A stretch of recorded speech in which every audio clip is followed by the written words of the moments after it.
Hi, everyone. It is Dr. Lee. I am here chuckling and laughing and planning with my good friend and colleague, Lindsay Jani. She is our special guest today. She is a wonderful woman. She's so bright. She's so giving.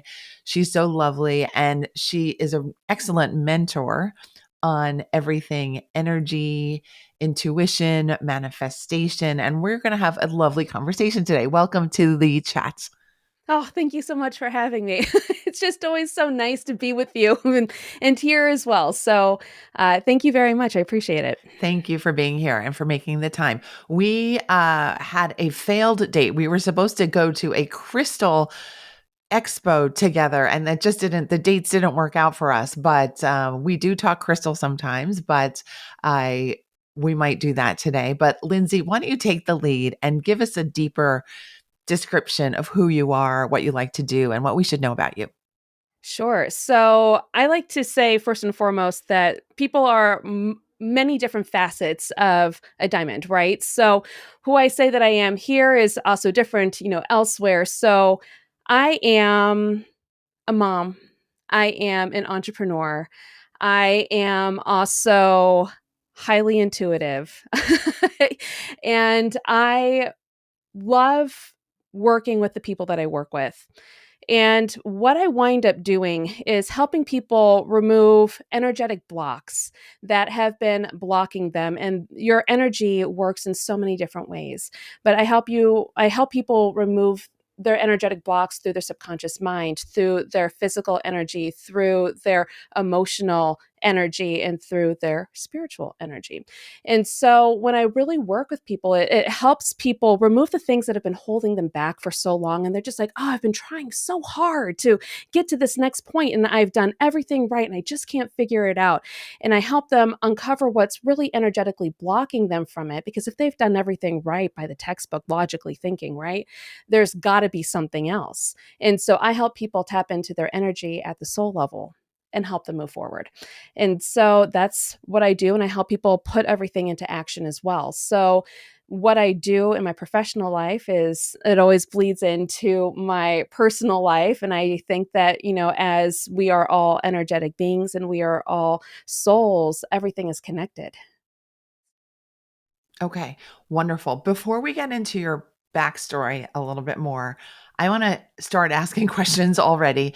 And Yeah. that is because recently I have noticed my own observations of the clients that I'm working with that we understand energy differently according to who we are and Yes. the moment. And I have just come to the realization myself that there's so many different types of energy. And we're just using the word energy to kind of reflect all of the Mhm. different types. And you gave us a great description of the different kinds that you help people with. But I think maybe one of the things that I've noticed is that we associate our willpower energy, the energy of the Mhm. day, with just that's our store of energy. Instead of thinking we have spiritual energy, we have physical energy, we have willpower energy. Could you give us a little bit more of your understanding and your techniques for how to help people to really grasp how much we're working Mm. with? That's such a good question. So this is also multifaceted. So energy. I'm first going to just cover what it actually means. Energy is our life force, and so if you were to think of physics, everything is made of energy, right? So if you get down to the science of it, we're all energy. Everything is energy that we can see, and also what we cannot see. When we start thinking about our physical energy, that is our bodies, that is how we move, that's how we embody and actually act out certain things. So that is our physical energy. Sometimes we can feel tired. Sometimes we can feel like we can run a marathon. Well, maybe not everybody run a marathon, but it's so that is our. We can say that that's our physical energy for all intents and purposes. And then there is our mental energy. And so this is our thoughts and the way that we think and everything else, right? So our thoughts, and this has been, I believe that I recently saw something, and I want to say it was MIT, that started studying the thoughts of people and how it actually carries energy. So your thoughts carry energy too. So think about that. When you're thinking a little bit more positively, or you're able to tap into happiness, your whole you feel lighter, right? So that's how these two start playing together. Your thoughts then can then impact your physical body. You can start to move, or if you shift your attention, right? So that becomes the mental energy. And your thoughts then create feelings. So then you have this emotional energy too. And this is really expansive, or it can be really constrictive. So if you ever walk into a room and you're seeing somebody and like they are like, having the best day, it feels contagious, right? And so then you notice that your thoughts move into that, and then maybe your body language moves into something that's bigger and brighter, right? And so you can start to see how these things are all interconnected. But when we start working with our soul level energy or spiritual energy, we all have spiritual bodies. I think that that is something that we can all agree to in some form or another, right? We have a soul. And what does that actually mean? This is what some people call your higher self. This is who you were always here to be. And when you have alignment with that aspect of you, which is always meant to be free and happy and of love and just this like bundle of energy, you can start to see when you tap into that, it affects your feelings, it affects your thoughts, it then affects your body. And so when you work with all four of these things put together, it's a really powerful combination of really being able to tap into a reserve of what you already have and what you already know. And some people can call that you're knowing your intuition or something else like that, right? But when you start working with your energy, you know that, well, if something feels off, I can impact it on another level, and then it'll then work, because there's this whole, it's just this ecosystem of who we are, and we can always work with our energy to make something else shift and move. So I hope that that helps. I think Did that that was answer your very question? helpful. And I think the word ecosystem really helps to capture how much larger a phenomenon we're talking about. And yes, Yeah. everything is energy. So we can oftentimes benefit, I think, from just expanding our understanding of what's possible in that field, in those Yeah. multiple fields. Okay. Yes. So I am thinking that I want to hear your backstory. And I think I might want to hear some greater detail about your backstory, so that Sure. we really understand how you became connected to your Yeah. own energy and your own system. So tell us as much as you feel comfortable telling us, please. Sure. So I had a pretty significant traumatic event about 20 years ago. And it was one of those events that totally shifts the trajectory of your entire life. It opens you up to seeing, wow, the way that I was being just isn't working anymore. And so I started seeking out energy work, because there were some things that just weren't working in totality with me, because I was only working with the mental part, and trying to manage my feelings. I wasn't working with, how I was storing trauma in my body. I wasn't working with like how I could actually switch my thoughts, like you working with the subconscious mind in a certain way. I wasn't working with managing the more emotional energy. There were outbursts all over the place. I had PTSD for a very long time. And what I came to realize was that when I first started seeing a Reiki practitioner. And when I say Reiki practitioner, it's an energy healing modality, and there are a lot of practitioners out there. But I saw somebody who had embodied this for a very long time. And so that was my first foray into what energy really was. And after I went through a session, I felt really good and I felt more relaxed. But I realized that that was just working more on the energy and the flow of it through your body. So if you start thinking about the flow of energy, you have your main meridian, and those are different chakra points. And so she was working on the different chakra points to make sure that my past was matching my present and all that other kind of stuff. And it felt good for a while. But the thing is that it kept on not it would wear off after like a month or a few weeks, because I wasn't working on the thoughts. I wasn't working on how to control I wasn't working on how to control the emotions. I was just, it was not bypassing, because energy work is so wonderful, but there it was only working with one part of my energy, not the whole totality of who I was. And so that put me on the path of understanding, well, how can I start impacting all four of these pieces? And it wasn't until I really started working with my shaman that I really started to understand. And so, from that standpoint, it is Reiki is for me is just the tipping point. It's just like where people start, but when you start exploring your energy in deeper and more thoughtful and meaningful ways, where you can actually embody it and learn how to work with it yourself, that's where you're going to have the biggest impact.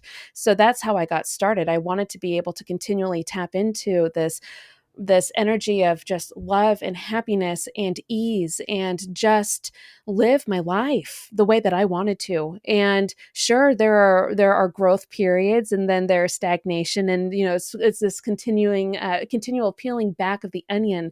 But at the same time, every single time you peel back that next layer, it is slightly painful at first because you're not used to feeling certain things. You're not used to uncovering certain aspects of yourself because you've been hiding them to protect yourself, and that's okay. But as you start to trust your energy and what you are actually capable of, that's when you're able to shed so much quicker and able to really come into that state where I believe everybody tries to get at the end of the day. And so that's how I got into energy work, and that's how I embody it in my life. Okay, thank you for sharing that. Yeah. I am now thinking about what it must have been like for you to have the PTSD and be going through that, and yet also wanting to be clear in your energy so that you're feeling love and Hmm. happiness and the freedom of that. Yeah. Can you describe what it was like, that transitional period where you Mhm. were feeling and experiencing outbursts, symptoms, Yeah. PTSD, and then having to make these decisions? What was moving you forward? What might have been holding you back as well? Yeah. Having my daughter was really the biggest part. I was able to manage myself for a while, and I was on medication for a little bit just to help calm the anxiety, be able to sleep. And I realized that there was a dependence that I grew upon that. Instead of actually fixing my problem, I was fixing it with medicine, and I didn't want to have to live like that. And I had to keep on going up and up. And there was a significant withdrawal period with it too, which was really which didn't feel very good. But so as I started doing the energy work and after I had my daughter, I wanted to find ways where I could help make sure that my energy was as clear for her as possible, because I wanted her to grow up in a place that felt really safe and really loving, and not having me have these like have to hide in my bedroom for 2 days because I was going into a panic attack, or reliving the experience again. And so I just wasn't able to be a human being, and let alone, be an entrepreneur or work very well. And, I didn't want to have to live on anxiety for the rest of my life. And so I was just like, well, there's got to be a better way. And so it's kind of like when I opened myself up to saying, I want to take this on myself. I want to be in charge of my own healing, and I want to be in charge of how I work with myself instead of being told this is what you should do. It was an immediate switch that it was almost like I allowed myself, because I chose. The power of choice is so important when you're working with your energy. So it was because I was able to choose what I wanted. It was truly the starting point of me being able to work on such I feel like an expedited level at that point. So yeah, and it took a lot of working with the subconscious mind too, to make sure that I wouldn't slip back in all the time. So I'm a clinical hypnotherapist as well. So I work with regressions to specifically help people overcome those parts that are holding them back, those stories. So they become they I will never erase anything from somebody's minds, because I think that that would be such a disservice, because everything that happened to me is what brought me here. And I wouldn't want somebody else's story to not bring them to where they're supposed to be too.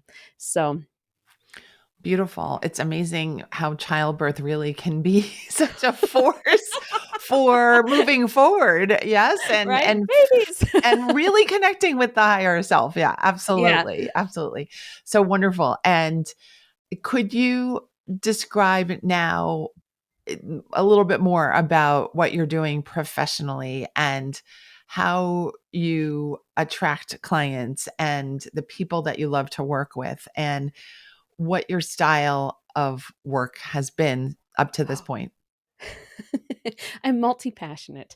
But what everything, so I come from corporate. I was in advertising and branding, and then I switched into doing that for entrepreneurs. And then I had this big realization, oh, people, like, in order for you to really move forward in your business and to move forward in the creativity and the things that you really love, it really helps to work with your energy, because it helps you become a channel for all of these beautiful ideas that you might feel really blocked from.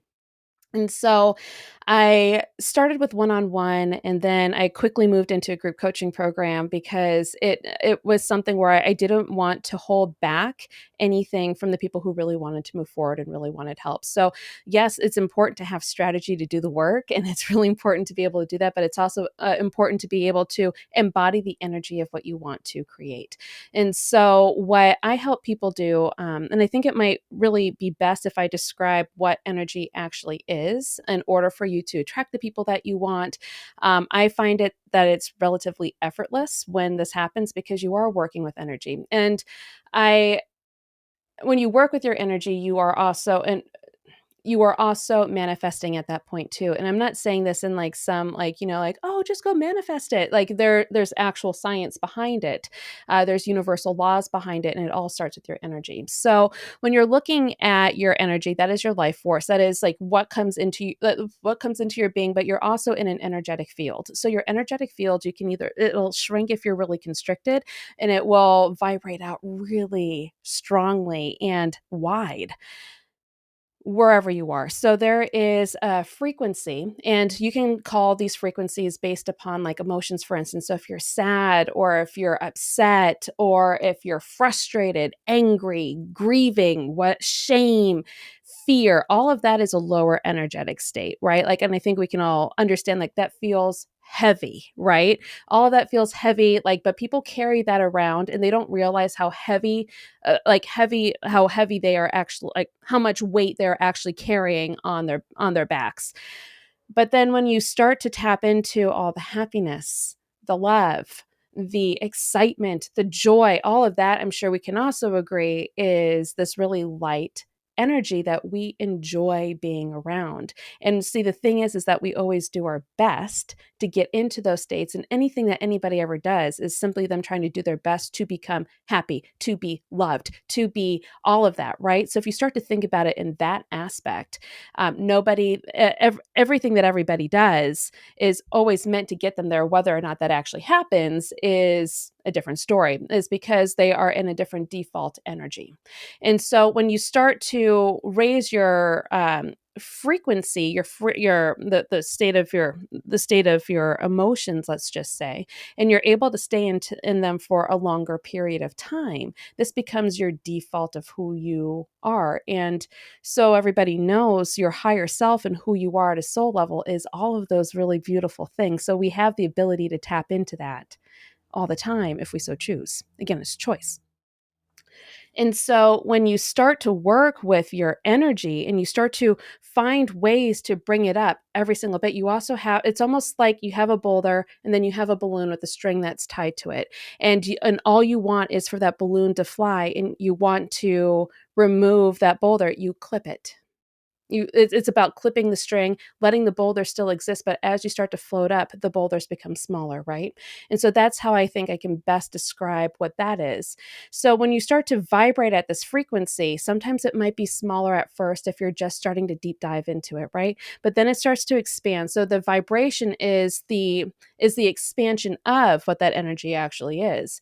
And so there's all, when you can get into that state of, and that work that takes working with your physical, your mental, emotional, and spiritual self, your energetic fields.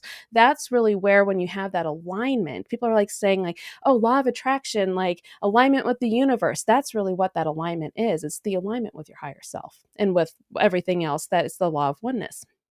We're all this divine energy. We're all connected.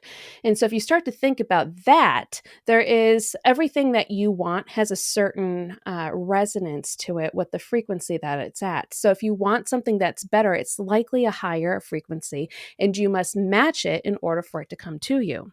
And so the thing is that other people will want to match what you are, because they want that higher vibrational state. You must not sink down to it, because then that becomes not what other people want. If you're in a state of lack or scarcity and stuff, or fear and judgment, all that, you're not going to attract anything that you want, because what you want is resonating so much higher. So you must meet that resonance, but it's not just turning on the happy face and being happy for 5 seconds. It's embodying it and becoming it and letting that be your natural frequency. So you can shift it. I mean, if something were to happen, if I were to allow myself to go back into that PTSD state of being really fearful, really, scared and all of that stuff, I mean, I mean, I know that I can get myself out, but I mean, I would be attracting other experiences that are similar. And that's pretty much how you attract what you want. You just become the resonance of what it is, but you must embody it all the time.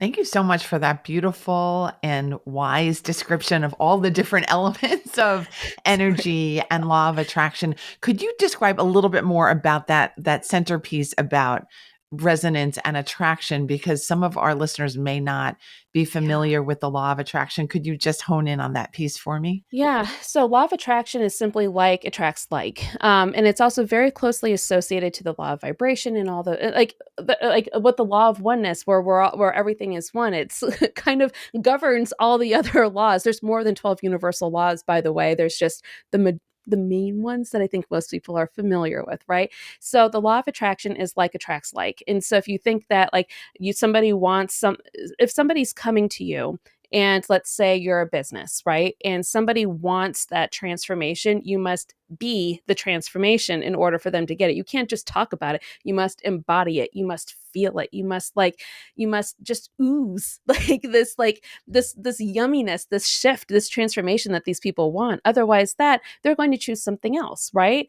And it's also kind of like if you see a piece of jewelry, right? Like you can tell what's high quality and what's not. And of course you're going to want something that's a little bit more high quality, because and it must be that in order for you to spend that money, right? And so if you are not of that energy all the time, then people are going to be like, "Oh, well, I'll just find something else that Yeah. does have it." Yes. And so that's when you tend to get looked over. So Yes. that's what happens. Yes. I mean, I think it's interesting that you're working with business owners, entrepreneurs, Yeah. because I think there can be such a focus on, well, what's pragmatic? What's the Yeah. next actual step that I need to take?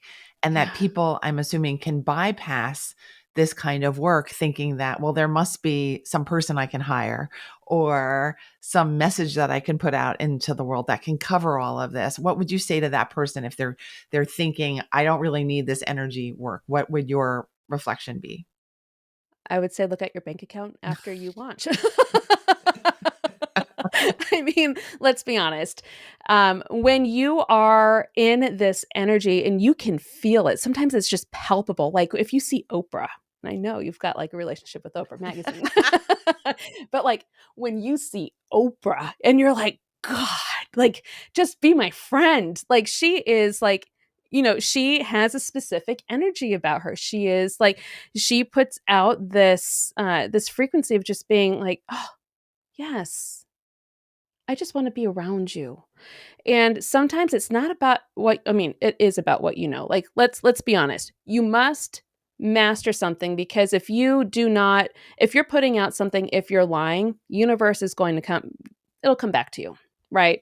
And it might come back to you, and like if you're overstating what you do, or if you're putting on this mask and you actually believe that you are this mask that you are putting forward into like, but you're actually not embodying every single thing that you do, or if you're copying somebody else, then other people will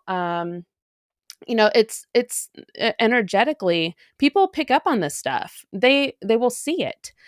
And when you are working from this place of embodying and loving and serving and doing all these things, like when you are all of it, that's really where people are just like, yes, I want to work with you. I have people join my program and they're like, I didn't even look at the sales page. I just knew I wanted to work with you. And I was just like, I've spent so much time on that sales page, but I know, but it's also confirmation. I know that my energy is there, right? Like I don't need a sales page. I have people that are, giving, like really beautiful, like personal recommendations, and that it makes it your life becomes easier. So, if somebody is saying like, well, I don't believe in this energy work, I say, well, it doesn't hurt to give it a try, right? If what you're doing hasn't been working and you're not seeing the results you want, it's time to change something, right? It means that you must change what you're doing in order to see the change that you want. So why not give it a try? I'm sure anything else that anybody has ever tried in their life, they had to try at some point in order to see that next step.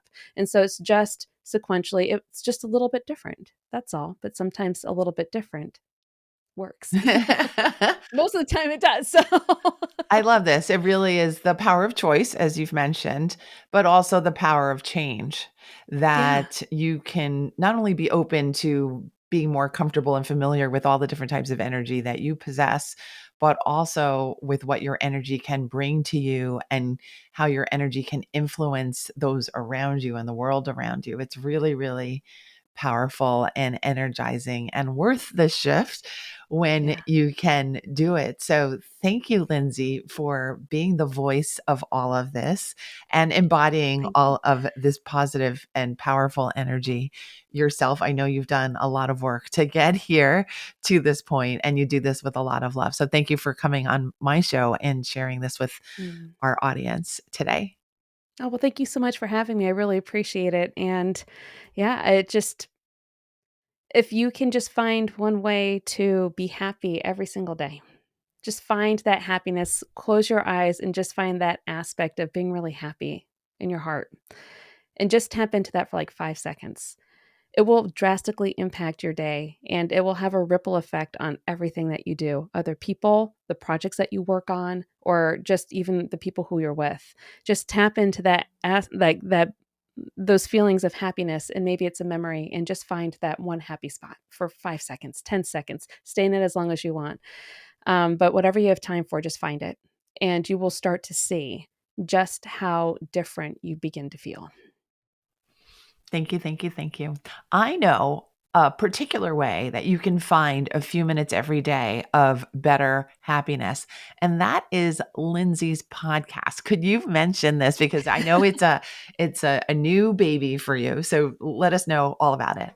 Yeah. So, Unleash Your Creative Soul is my new podcast that's coming out, which helps people really be able to tap into the energy of who they are, starting to look at different aspects of themselves in a fun and uplifting way. And, if you're looking for a little bit of introspection, this might be a good place to start. Or if you're just looking like, gosh, like, why is something not working? Where can I go? You can go to my podcast. You can go to my podcast. And if there is something that you want to see, please send me an email or a DM on Instagram. Find a way. I will create an episode for you. That would be fantastic. And so Yes. enjoy the podcasting Thank you. universe, new types of energy for you. And please also mention what your Instagram is so people can stay in touch with you. Sure. Thank you. You can find me at lindsayjani.co. And I'm going to spell that because there's lots of different ways to spell. It's LINDSAY, Jani, JANI.co. And if I'm very active in my DMs, I'm sure Dr. Lee can attest to that. Yes. We chat all the time over there. But yeah, feel free to say hi. And I would love to say hi back. Love it. Love it. Everyone stay connected. We are one. Lindsay, thank you so much for being one on our podcast today and one who has affected very many. So thank you, thank you, thank you again. And Thank you very hugs much. to you across the screen. Oh, Thanks. hugs. Thanks everyone for being here. It was a fun time. I look forward to seeing you again and talking to you again next week. Take care. Bye.